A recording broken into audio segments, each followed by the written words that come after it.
प्रिय विद्यार्थियों, अभी तक के वीडियो लेक्चर्स में हमने महासभा व सुरक्षा परिषद के कार्य व शक्तियों व इनकी संरचना की विस्तार से चर्चा की थी।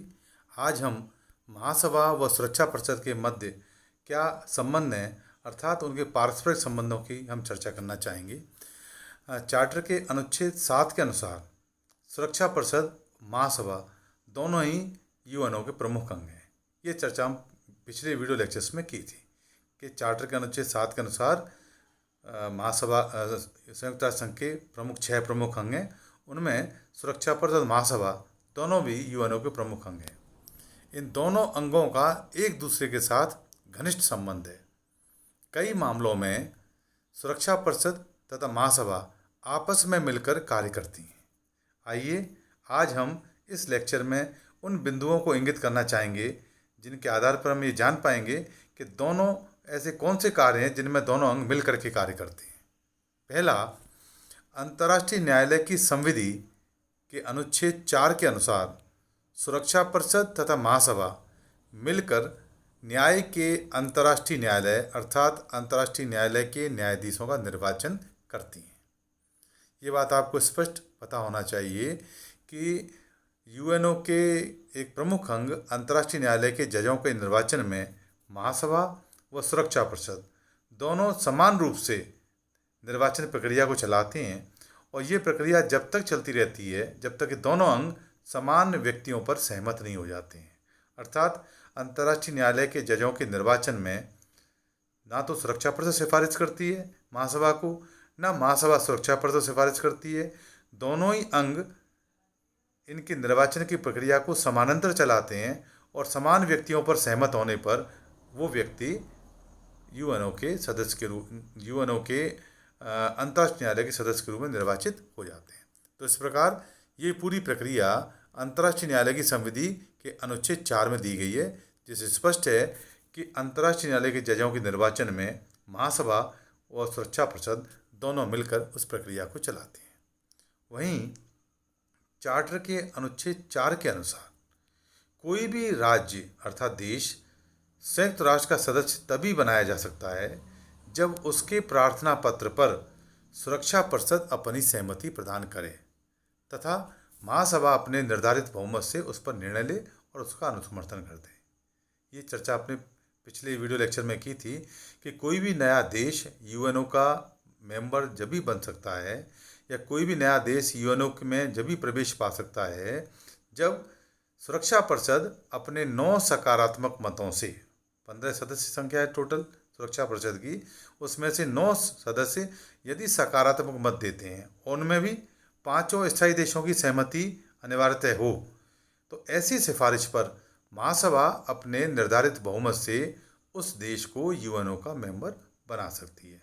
तो इस प्रकार अनुच्छेद 4 में महासभा व सुरक्षा परिषद मिलकर नए सदस्यों को प्रवेश की जो प्रक्रिया है उसको निर्धारित करते हैं। इसी क्रम में चार्टर के अनुच्छेद 5 के अनुसार सदस्यों के निलंबन और वहीं अनुच्छेद 6 के अनुसार सदस्यों के निष्कासन के विषय में विस्तार से चर्चा दी है। उसमें दोनों ही अंग सुरक्षा परिषद और महासभा मिलकर कार्य करते हैं। आपको पहले भी बताया था कि यदि इसमें से कोई भी एक अंग, चाहे तो महासभा या सुरक्षा परिषद, यदि विरोधी होता है या विरोधी मत देता है तो इस प्रकार यूएनओ के किसी मेंबर को ना तो निलंबित किया जा सकता है और ना ही निष्कासित किया जा सकता है।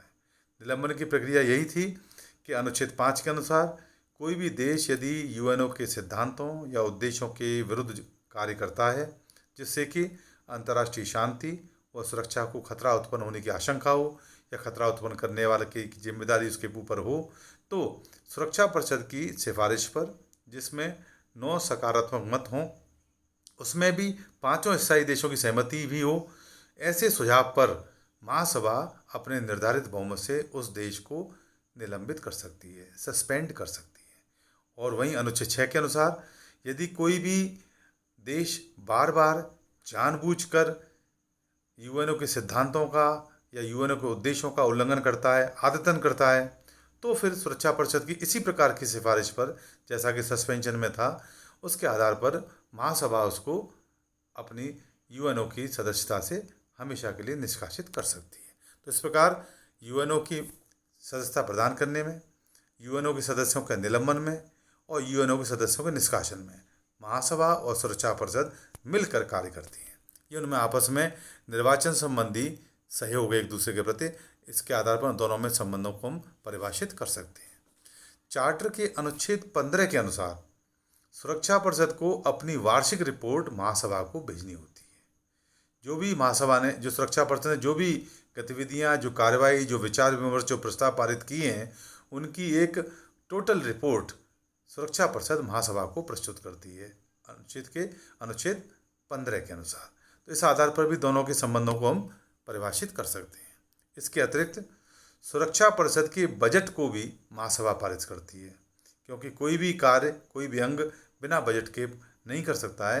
तो अपना सालाना पूरा वार्षिक जो आय व्यय का जो ब्यौरा है उसको पारित महासभा करती है। तो सुरक्षा परिषद के संपूर्ण बजट को भी महासभा पारित करती है।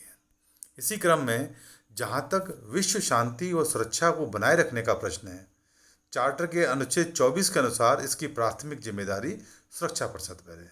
चार्टर में स्पष्ट लिखा है अनुच्छेद 24 में कि यूएनओ के सुरक्षा परिषद का ये प्राथमिक दायित्व है कि दुनिया के किसी भी कोने में कोई ऐसी घटना घटती है, कोई ऐसा विवाद उत्पन्न होता है जिससे कि अंतर्राष्ट्रीय शांति और सुरक्षा को खतरा उत्पन्न होने की आशंका हो या खतरा उत्पन्न हो गया हो, तो उस खतरे को समाप्त करना, शांति और सुरक्षा को पुनः बहाल करना, उसको पुनर्स्थापित करना, इसकी प्राथमिक जिम्मेदारी सुरक्षा परिषद की है। क्योंकि सुरक्षा परिषद में 5 स्थायी देश होते हैं। 5 स्थायी देश एक मतता के आधार पर इस प्रकार के कार्यों को अंजाम देते हैं और बिना इनके आपसी सहयोग से दुनिया के अंदर स्थायी शांति की हम कल्पना भी नहीं कर सकते हैं। इसलिए प्राथमिक जिम्मेदारी का कार्य, शांति और सुरक्षा को बनाए रखने संबंधी कार्य सुरक्षा परिषद के चार्टर निर्माताओं ने,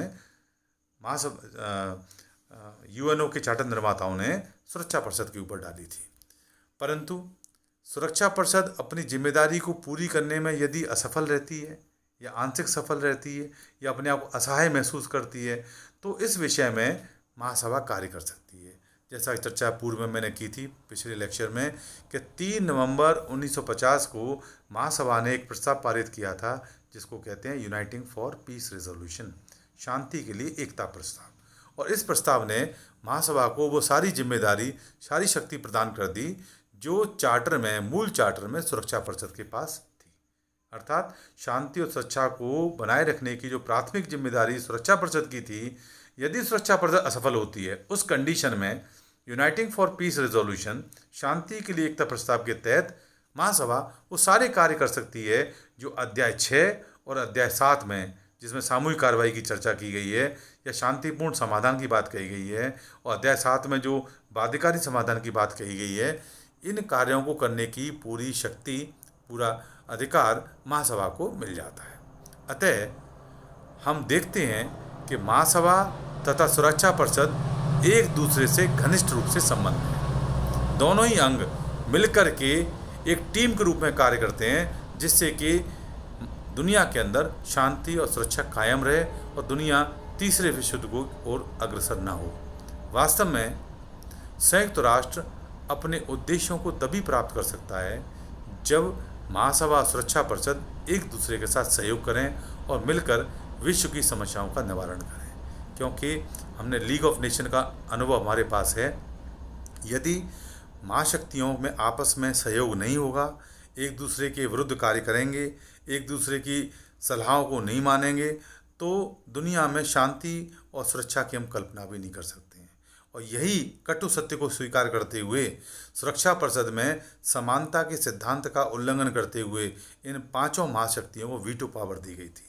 क्योंकि यदि इन 5 महाशक्तियों में से कोई भी एक महाशक्ति, ये 5 जो स्थायी देश हैं, अमेरिका, ब्रिटेन, फ्रांस, चीन और रूस, इन 5 देशों में से एक भी देश यदि एक दूसरे के विरुद्ध जाते हैं, तो हम जो है दुनिया के अंदर न्यूक्लियर वॉर को देखने से दूर नहीं रह पाएंगे।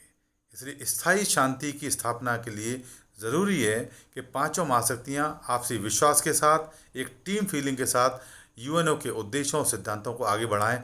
और इसी भावना को ध्यान में रखते हुए सुरक्षा परिषद में इन 5 महाशक्तियों को वीटो पावर दी गई थी। आशा है आपको महासभा व सुरक्षा परिषद के मध्य पारस्परिक संबंधों का विषय स्पष्ट हुआ होगा। अगले वीडियो लेक्चर में हम संयुक्त राष्ट्र संघ के तीसरे प्रमुख अंग, जिसका नाम है इकोनॉमिक एंड सोशल काउंसिल, आर्थिक व सामाजिक परिषद, उसका हम विस्तार से अध्ययन करेंगे, क्योंकि ये वो महत्वपूर्ण अंग है। शायद आज के परिप्रेक्ष्य में, वैश्विक परिप्रेक्ष्य में हम देखें तो सबसे ज़्यादा कार्य यदि कोई यूएनओ का कर रहा है तो आर्थिक और सामाजिक परिषद ही कर रही है। क्योंकि इसका अगर मैं आपको समझाने का प्रयास करूं, जैसा इसका नाम ही है, आर्थिक और सामाजिक क्षेत्र में है। क्योंकि आज दुनिया सीधे रण क्षेत्र में युद्ध की कल्पना नहीं कर सकती। तमाम देशों के पास न्यूक्लियर वेपन है, एटॉमिक वेपन है, और कोई भी देश यदि नासमझी के साथ यदि इस प्रकार की शक्ति का प्रयोग करेगा तो उसका नतीजा पूरे विश्व का तबाह होना है। इसलिए आज स्थायी शांति की अगर हम आशा कर सकते हैं तो वो आर्थिक और सामाजिक परिषद से कर सकते हैं, क्योंकि यही वो अंग है जो दुनिया के अंदर अभाव को दूर करता है। क्यों? अभाव ही संकट को जन्म देते हैं, अभाव ही असुरक्षा को जन्म देते हैं, अभाव ही अविश्वास को जन्म देते हैं। यदि दुनिया में आर्थिक सामाजिक क्षेत्र में यदि किसी प्रकार का अभाव नहीं होगा, भूख नहीं होगी, असुरक्षा नहीं होगी, तो हम स्थायी शांति की कल्पना कर सकते हैं और एक ऐसे विश्व को हम स्थापित कर सकते हैं जिसमें कभी भी दूर दूर तक युद्ध की कोई बात ही नहीं हो, और हम एक स्थायी परमानेंट पीस, जो कि यूएनओ का एक आदर्श है, उसको प्राप्त करने में हम सफल हो पाएंगे। तो अगले वीडियो लेक्चर में हम आर्थिक और सामाजिक परिषद की विस्तार से चर्चा करेंगे। धन्यवाद।